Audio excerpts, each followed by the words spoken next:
आज भारत की विकास यात्रा का एक महत्वपूर्ण पड़ाव है। ये 140 करोड़ भारतीयों की आकांक्षाओं का बजट है। ये हर भारतीय के सपनों को पूरा करने वाला बजट है। हमने कई सेक्टर्स युवाओं के लिए खोल दिए हैं। सामान्य नागरिक विकसित भारत के मिशन को ड्राइव करने वाला है। ये बजट एक फोर्स मल्टीप्लायर है। ये बजट सेविंग्स को बढ़ाएगा,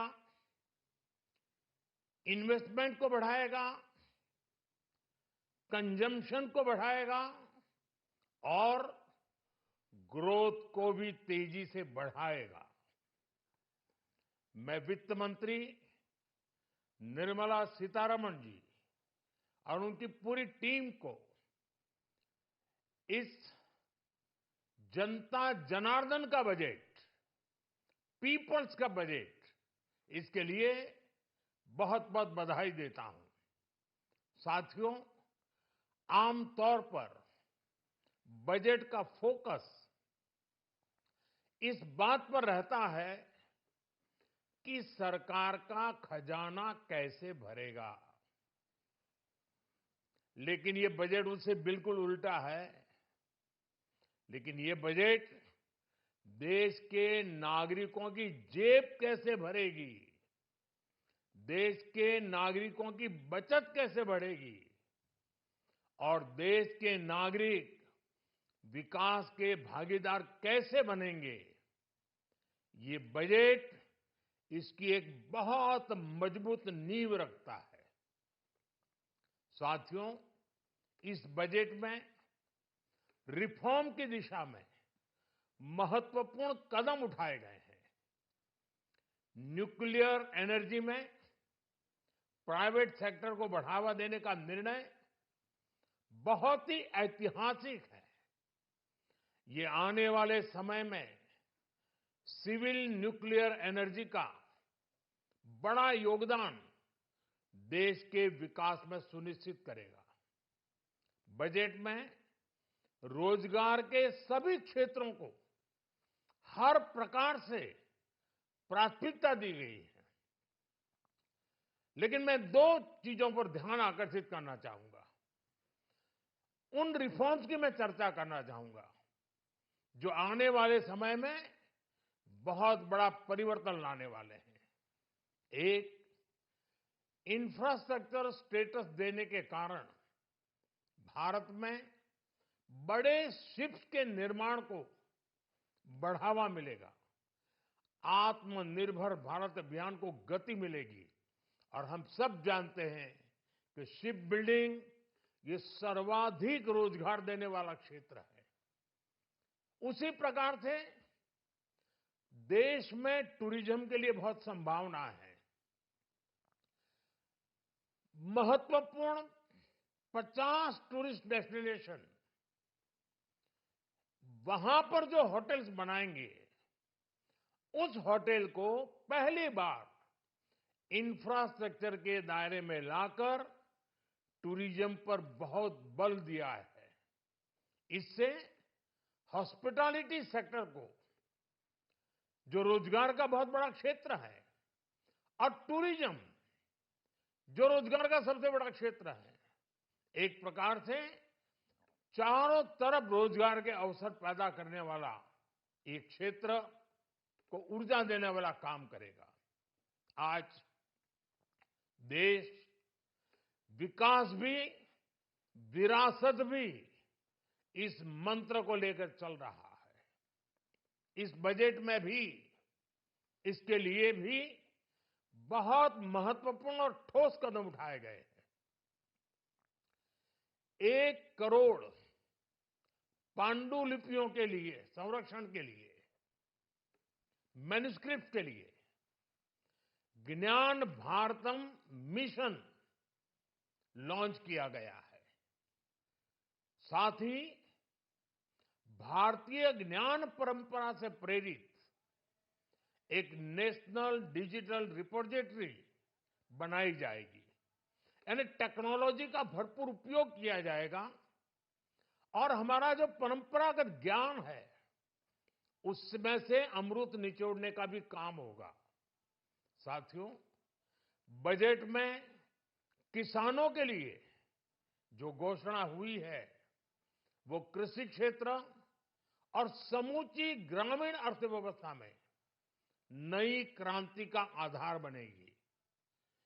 पीएम धन धान्य कृषि योजना के तहत 100 जिलों में सिंचाई और इंफ्रास्ट्रक्चर का डेवलपमेंट होगा।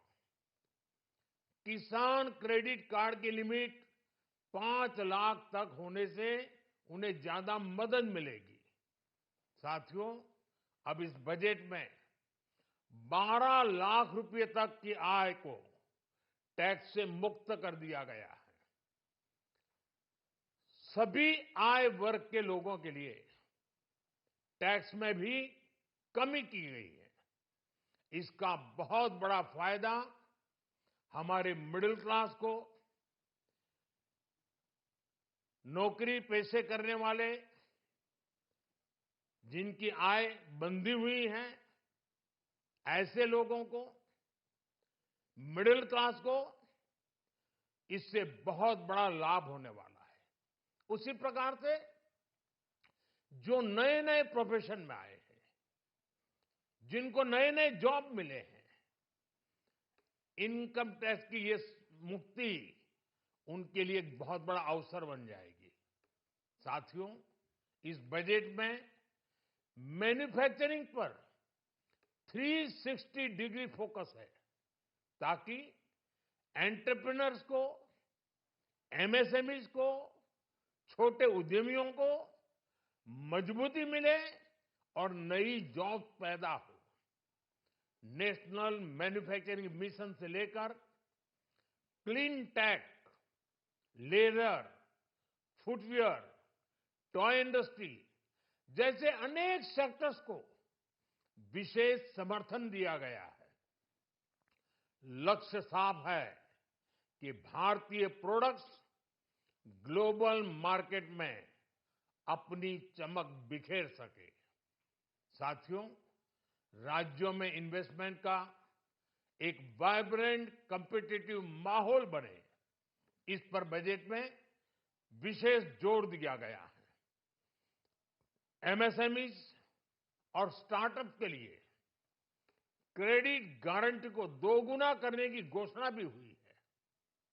देश के एससी, एसटी और महिला जो नए उद्यमी बनना चाहते हैं उनको 2 करोड़ रुपए तक के लोन की योजना भी लाई गई है और वो भी बिना गारंटी। इस बजट में न्यू एज इकोनॉमी को ध्यान में रखते हुए गीग वर्कर्स के लिए बहुत बड़ी घोषणा की गई है। पहली बार गीग वर्कर्स का ई श्रम पोर्टल पर रजिस्ट्रेशन किया जाएगा। इसके बाद इन साथियों को स्वास्थ्य सेवा और दूसरी सोशल सिक्योरिटी स्कीम्स का लाभ मिलेगा। ये डिग्निटी ऑफ लेबर, इसके प्रति श्रम एव जयते के प्रति सरकार के कमिटमेंट को दर्शाता है। रेगुलेटरी रिफॉर्म से लेकर फाइनेंशियल रिफॉर्म्स, जन विश्वास 2.0 जैसे कदमों से मिनिमम गवर्नमेंट और ट्रस्ट बेस्ड गवर्नेंस के हमारे कमिटमेंट को और बल मिलेगा।